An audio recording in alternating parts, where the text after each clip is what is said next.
Hello Kuwait and Philippines, hello Middle East, and hello world. This is Rachel from ICC Kuwait and welcome ulit dito sa ating live update. So, ngayon, pag-uusapan natin yung tungkol sa aming Computer Secretarial Training course. Sino ba yung pwedeng mag-enroll and ano ba yung mga requirements natin dito? So, paano ba yung proseso ng pag-aaral natin?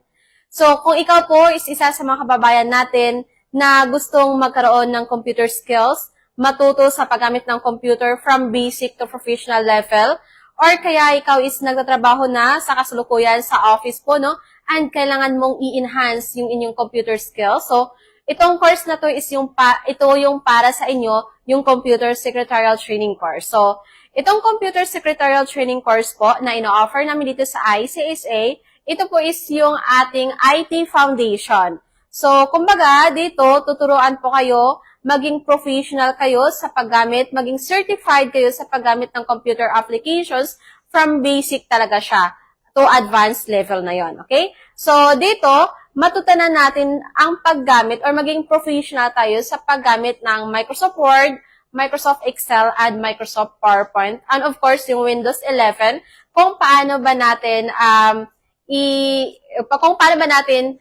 gagamitin or paano ba natin i-explore pa yung Windows software po. And of course, dito sa Typing Master, which is napaka-importante po yun kung ikaw is magtatrabaho na sa office work kasi mas mapabilis yung pag-typing mo kung meron kang typing skills. So, sa Microsoft Word po, no, maging professional tayo sa paggawa ng mga documents tulad ng resume or CV, maging professional tayo sa paggawa ng CV natin. So, hindi na natin kailangan na magpagawa pa ng resume natin sa iba. And of course, sa agenda. So, maging professional tayo sa paggawa ng documents na tulad sa agenda, cover letter, meeting minutes, and of course, vacation letter or kaya quotation. So, dito naman sa Microsoft Excel, maging professional tayo sa paggawa ng mga invoice, okay? So, FIBO chart, salary chart, or salary sheets, attendance, purchase order. So, ito yung mga iilan lamang sa matutunan niyo po sa Microsoft Excel. Ang dami pa.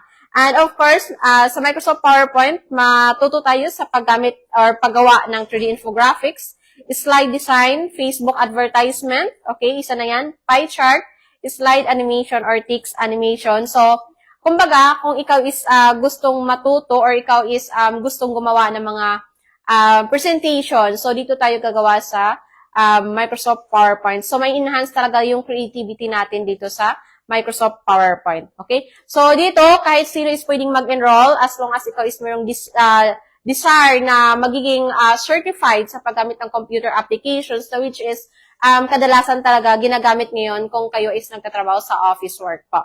So, dito ang daming opportunities na nag-aantay sa atin. Pwede tayong magtrabaho bilang isang executive secretary, admin staff, marketing staff, or even the mga manager and supervisors, kailangan din natin dito ng paggamit ng computer, pero kailangan natin na alam natin kung paano gamitin or i-navigate yung computer po or laptop. So, dito maging professional talaga kayo sa paggamit ng computer applications. Okay? So, dito ang kagandahan kasi hindi na natin kailangan ng educational qualifications. Kumbaga, kahit sino is pwedeng mag-enroll, wala tayong age limit, and ang requirements lamang natin dito is civil ID nyo po, front and back copy, picture, 2x2 or selfie picture, yun lang po yung kailangan natin.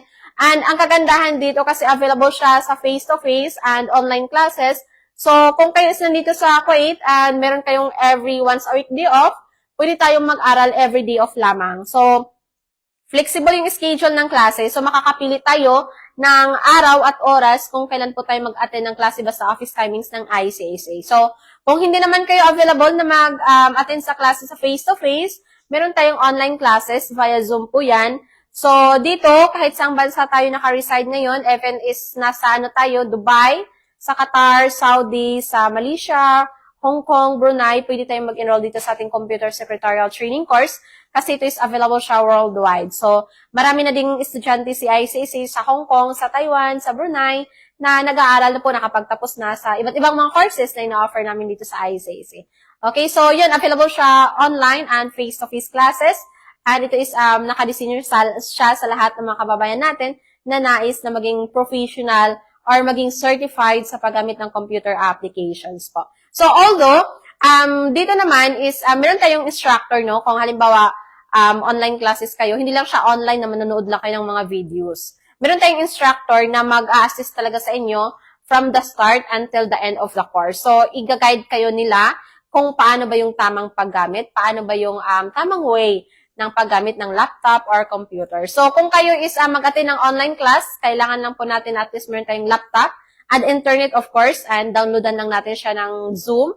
And sa software naman, kung walang naka-built-in sa inyo na Microsoft Word, Excel, and PowerPoint, pwede kayong makipag-coordinate sa ating admin po, no, para ma-installan natin siya ng Microsoft Office applications, which is napakamura lang yung payment natin sa software na yan. So, kasi meron talaga siyang bayad pag nagpa-install tayo or nagpa-lagay tayo ng software po sa Microsoft Office applications. So, yun. Pwede nating tapusin yung course within 1 month lamang. Kung kayo is nagmamadali, pwede siyang 1 month and pwede kayong mag-attend ng everyday class except ng Thursday kasi Thursday sarado ang ICSA. And of course, pwede natin siyang tapusin ng 2 months, 3 months, or kaya 4 months.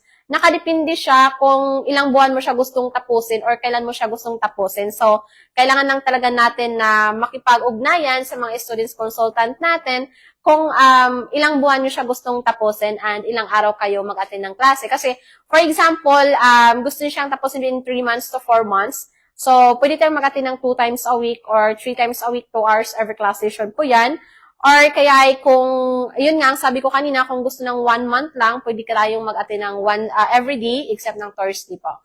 Kasi Thursday sarado ang ICC. So, open kami from Saturday to Wednesday, 9 a.m. to 7.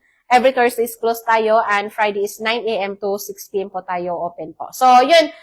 Sa online class naman natin, meron tayong 2 instructor dito. Pwede tayong, kung gusto nyo ng same instructor lang na mag-assist sa inyo, kailangan natin na mag-attend sa timings ng instructor na yan. And kung okay lang naman sa'yo na kahit sino yung mag-assist sa inyo na instructor, anytime pwede kayo makapag-join as long as open ang ICAC po. Okay, so yun. Dito wala tayong age limit, ha? Kasi minsan may nagtatanong, ma'am, may age limit ba pag nag-aaral? Wala tayong age limit, kahit sino is pwedeng mag-aral. So, either elementary graduate, high school level, or college level, kahit sino is pwedeng mag-enroll dito sa ating computer secretarial course po. Kasi ito naman is training course po siya, na binibigay ni ICSA para sa lahat ng mga kababayan natin na gustong maging certified sa paggamit ng computer applications. Which is, yung nabanggit ko nga kanina, Microsoft Word, Excel, and Microsoft PowerPoint. And of course, digital literacy, Windows 11, and typing master na napaka-importante kasi mas mapabilis yung pag-typing ninyo, paggawa ninyo ng mga exercises ninyo or mga documents na kakailangan ninyo sa work nyo. So, yun, ang kagandahan dito, napaka-importante yun kasi, syempre, bago tayo mag-i-enroll, kadalasan talaga tinatanong is magkano, paano ba yung payment natin dito. So, yun, si ICAC po is nabibigay po siya ng special offer. So, itong special offer na binibigay ni ICAC since last December pa ito, and in-extend po siya ni management para naman makapag-avail yung mga kababayan natin na hindi naka-enroll last December. Kasi, alam naman natin na medyo marami talang gastusin pag December, no? So, yun, this 2025, gawin natin siyang productive yung 2025 natin. Kung isa ka sa mga gustong mag-enroll last 2024 pa, so simulan nyo na siya ngayon.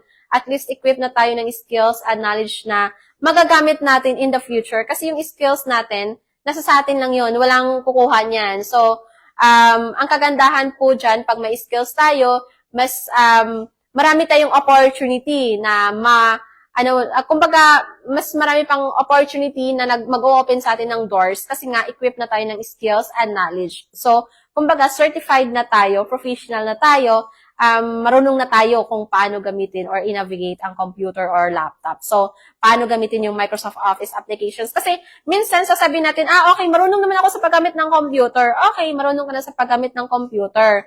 Pero, alam mo ba kung paano gagamitin or paano gagawin yung tamang techniques or mga shortcuts para at least mas mapabilis yung paggamit mo sa laptop. Kasi, minsan, alam natin mag-open ng laptop, mag-open ng YouTube, pero hindi naman natin alam gamitin yung Microsoft Office applications, na which is yun talaga yung napaka-importante kung tayo is naglo-look forward na makapagtrabaho sa opisina.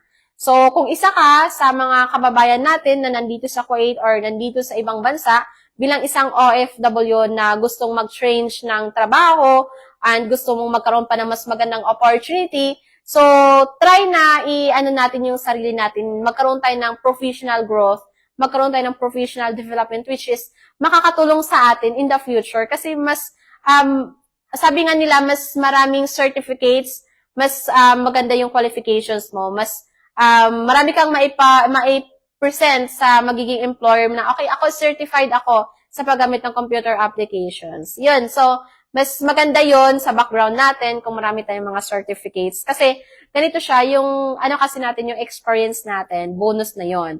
Ang titingnan din talaga nila doon is, certified ka ba? So, ano talaga natin yun na, meron tayong proof na certified tayo, meron tayong proof na tayo is marunong talaga sa paggamit ng computer po. Okay? Yan. So, hello po, yung schedule po, ma'am, pagpasok. So, ang ICAC po is open po kami from Saturday to Wednesday, 9 a.m. to 7 p.m.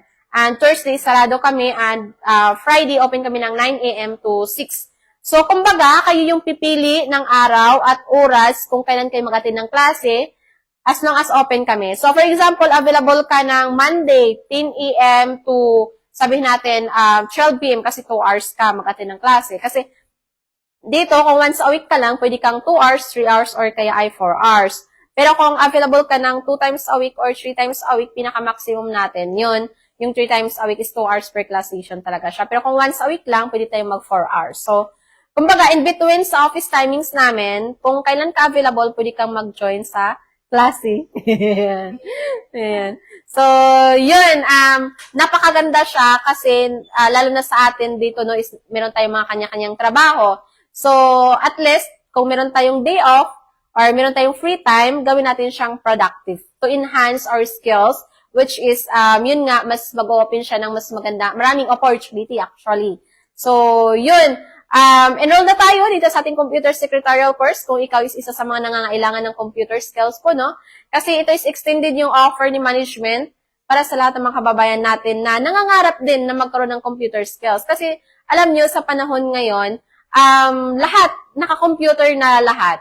So, at least marunong tayo, at least certified tayo, maging prepared tayo, magiging equipped tayo kung ano man yung magiging gusto nating applyan in the future. So, yun, pwede tayong mag-comment down below para sa mga questions ninyo or mga inquiries ninyo. And kaya mag-direct message tayo sa aming inbox po, no, dito sa Facebook page ng ICAC Kuwait. Or kaya ay mag-message tayo sa aming WhatsApp number, +965 993028850. So, kung hindi ka pa nakapag-enroll and matagal mo ng plano na mag-enroll dito sa ating Computer Secretarial Training Course, so grab this chance po, no, na makapag-enroll na tayo and gawin nating productive yung ating 2025. Okay? So, dito rin, kung ikaw is nagtatrabaho sa bahay and wala kang day off, or once a month lang yung day off mo, or twice a month lang yung day off mo, walang problema. Kasi, yun nga, sabi ko kanina, ang Computer Secretarial Training Course natin is available siya online class via Zoom. So, pwede kang mag-attend ng Zoom lang, sa Zoom, at least may laptop ka, may internet ka, and of course, ang pinaka-importante, kung nandito tayo sa Kuwait is yung employer's permission natin. So, kailangan natin na magpaalam sa ating employer na mag-aaral tayo kasi yun yung pinaka-importante. Kasi under tayo ng sponsorship ng ating employer. So, at least alam nila na nag-aaral ka. Kung twice a month naman yung day off mo, walang problema kasi pwede tayong mag-attend ng twice a month. Ayan. So, yun, ginagawa talaga ng flexible talaga siya para sa lahat ng mga kababayan natin na gustong mag-enhance ng computer skills. So, pwede tayong mag-attend ng twice a month lang, 2 to 3 hours to 4 hours po siya every class session. So, pwede mong, may option po kayo, pwede natin tapusin yung course within 1 month, 2 months, 3 months, 4 months, or kaya ay 5 months. So, marami tayong options. Makipag-coordinate lang kayo kung ilang buwan nyo siya gustong tapusin para at least ma-calculate natin kung magkano yung monthly fees nyo. Okay, so, yun. Upon enrollment, magbabayad lang po tayo ng first month payment nyo. Depende siya kung ilang buwan mo siya gustong tapusin. So, depende yan sa'yo kung halimbawa naisip mo or naka-decide ka na tapusin mo yung course mo within 3 months. So, dapat within 3 months, kailangan mo din siyang gagawin yung mga exercises mo, yung mga assignments na ibibigay ng instructor sa'yo para at least matapos mo yung course within 3 months.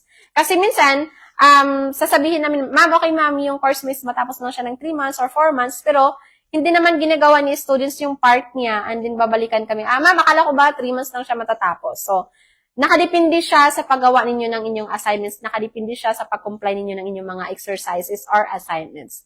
Okay, so, yun, pero kung goal mo na matapos siya ng mas maaga, so kailangan din natin siya na gawin yung part natin, i-comply natin yung mga exercises, yung mga assignments na hinihingi ni instructor sa inyo para at least mas mapabilis yung pagtatapos nyo sa Computer Secretarial Training course. Okay?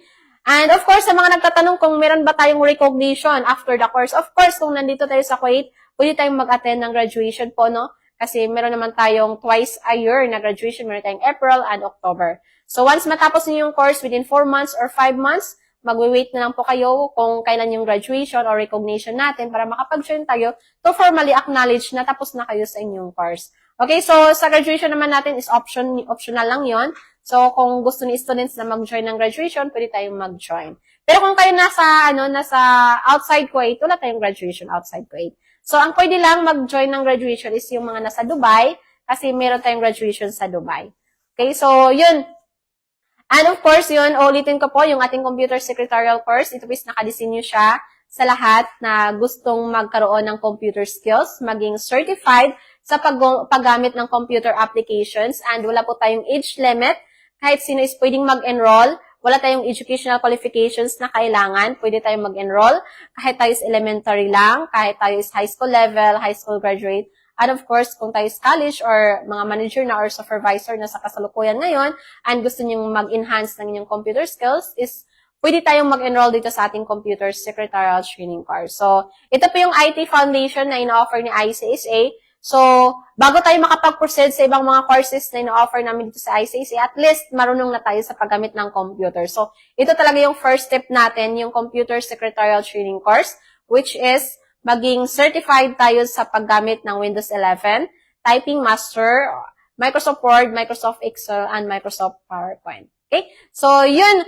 Kung meron pa tayong mga questions regarding sa courses na, sa course na to, mag-message naman po kayo sa aming WhatsApp number, +965 993028850, and para makakuha kayo ng special offer natin, so i-message nyo lang ako sa aking WhatsApp number, hanapin nyo lang po ako. Pangalan ko po is Rachel, and maraming salamat po sa inyong pagsubaybay dito sa aming live update. Ayan, so message nyo po kayo sa aming WhatsApp number para ma-assist ko kayo sa lahat ng inyong mga katanungan po. And so maraming salamat po everyone sa pagsubaybay dito sa aming live update. So yun, thank you so much everyone, and see you next time sa aming live update.